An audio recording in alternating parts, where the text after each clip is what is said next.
avoid using notes. Timer, please note time limits are from 8 to 10 minutes. All the best. Okay, wait for it. Vamshi, run boy run. Run boy run, Vamshi. Vamshi.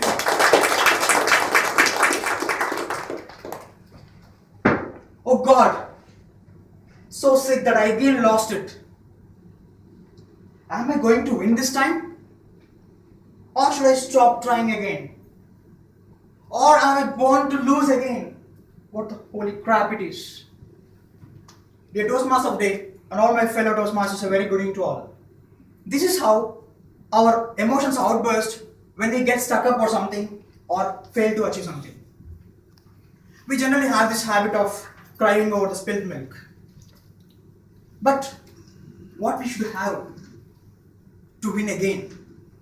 We generally tend to give up when we fail or fall for a couple of times. Believe me friends, success never comes overnight. It is like a girlfriend. We have to work hard. We have to struggle. As Samantha in one of her movies rightly said, for one type of girl, we have to struggle. We have to wage wars. So even success is the same way. But we tend to see that success is very simple when we see someone got succeeded and he became a winner, a champ. But what we fail to look is the path he traveled, the struggles he made. He or she might have spent sleepless nights, became restless. They might have skipped their meals. Believe me, Edison had failed 1,000 to 2,000 times before he came up with the invention of electric bulb. And even our own, a lot of people love him, Steve Jobs. He has spent restless number of days in his father's garage making the first computer, his dream computer. He even got fired from his own company which he co-founded. And he, with a lot of efforts, a lot of struggles, he came back and he became as what we see him. I mean his legacy, because he's no more. So friends, what do you think we should have to win, to get success? We should have the willpower. Yes, I have that will. I am determined to do that. I am determinate. The determination is very important. Next, we need to love that. Yes, I love that. I will be happy if I do that. I am passionate about it. That passion should be there. Passion. And third, the most important thing, we tend to fall number of times, but we need to rise. N number of times we fall, we should rise n number of times, as rightly said by Swami Vivekananda, arise, awake, and stop not till the goal is reached. That we call persistence. This is very, very important. On top of these three, you should have that optimistic attitude. It's like a clock signal in electronic circuits. Without clock, a number of inputs you give, no output. At least maybe the people who have electronics background will understand this, the importance of the clock signal. So, let me tell you one story. In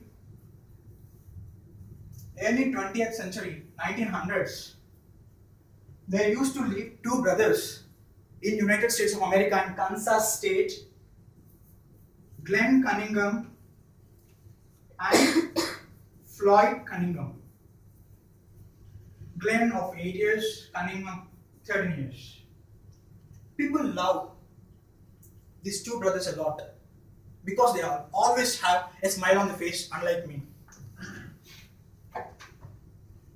They never walked in their life. They run for everything. Even their mom calls, Glenn, Floyd, come, they run. And that too, in a race. They always loved racing because they knew that one day they are going to be the champions of Olympics in United States of America for athletics, especially for running. But being from a middle class family, they couldn't spend lot of their part of money in their education. But they know the value of the education in the school in their growth. So they took up the job of lifting the stove in their school kitchen. Because of that, they earned some money. With that, they bought at least the school textbooks. So their daily job is to go to school in the early morning before no one else comes, take some walks in the kitchen, take some kerosene and start the stove and make sure the kitchen is clean. For this, the keeper of the school used to help them the day before itself. He used to keep all the things, whatever are necessary, so that the boys can come in the morning and do that. On an unfortunate day, the keeper, instead of putting kerosene, he had put gasoline. Kerosene burns very slowly, but gasoline explodes. Without any surprises, as soon as Floyd left the stove, there was a huge explosion, and Floyd got caught in the fire. Glenn was at the entrance of the kitchen. Even he was the victim of the blast. You can see that Floyd almost got in the fire. He shouted, "Floyd, Floyd!" By the time, but the fire is very quick, right? He swallowed a lot of smoke. He fainted there itself. When he opened his eyes, he was in hospital, Glenn. As soon as he opened his eyes, he was searching for Floyd. "Floyd, Floyd, where are you, Floyd?" Then he learned that Floyd was burned to ashes in the explosion itself. He shouted, cried, and wailed in the pain for his brother, for his beloved brother Floyd. Shouted, "Floyd, Floyd, come back. We are going to be champions, future champions." No use. His doctor said, "Son," and before that, in search of Floyd, he forgot that he was sleeping on the bed. He tried to raise. To much of his horror, he understood that his limbs were completely burnt. He couldn't get up.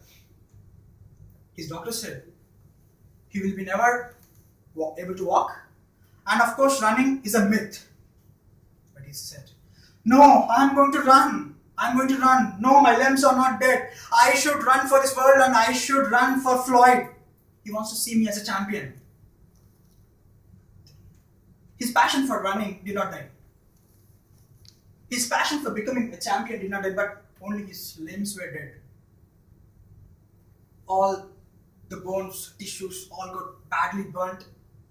And even indeed, his doctors advised his parents to amputate both the legs because they are of no use. But he nowhere allowed to amputate the legs. He tried a lot. He used to tap his legs. He used to pinch. He tried all kinds of therapies to stimulate that sensation back in his legs. Did a lot. Meditated. Tried to stimulate the nerves again back. One day, when he touched his feet, his underknee part, he understood that he is able to touch it. He can sense it. The same thing, he tried for a couple of months. He tried all kinds of therapies, right from the foot, right from the toe to the little finger for both the legs. One day, he tried to get up from his wheelchair. He fell. He then felt a lot of pain and blood oozing out. Though the blood came and he was feeling great pain, he was very happy. Because earlier, there was no sensation, now we can feel the pain. Slowly, he started walking. Fall. He had rose a lot of times. He had fall. After a few days, to much of the surprise of all the people nearby, he tried running. And the people, when they saw this incident, they became exuberant and exultant. And they started cheering him, "Run, boy, run!" One day, with a lot of hard work, he started to run for Olympics on behalf of United States. And then the world record was 4 minutes 13 seconds to run a mile.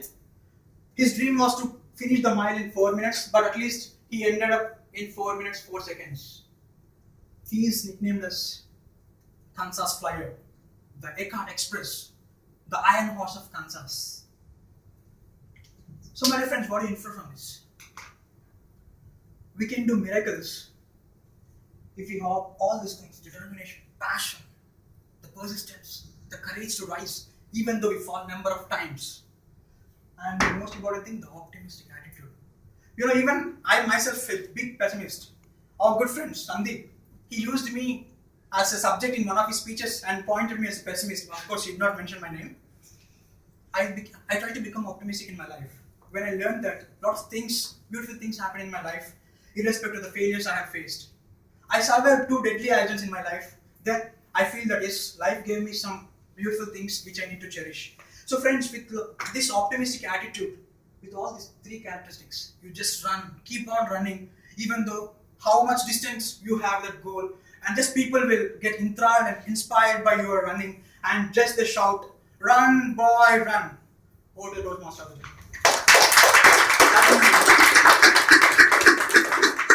Yeah, I would like to request you to give a standing ovation for his CC10.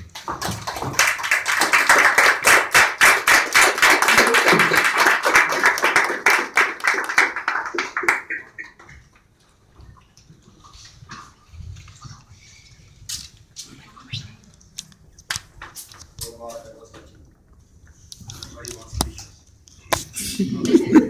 be.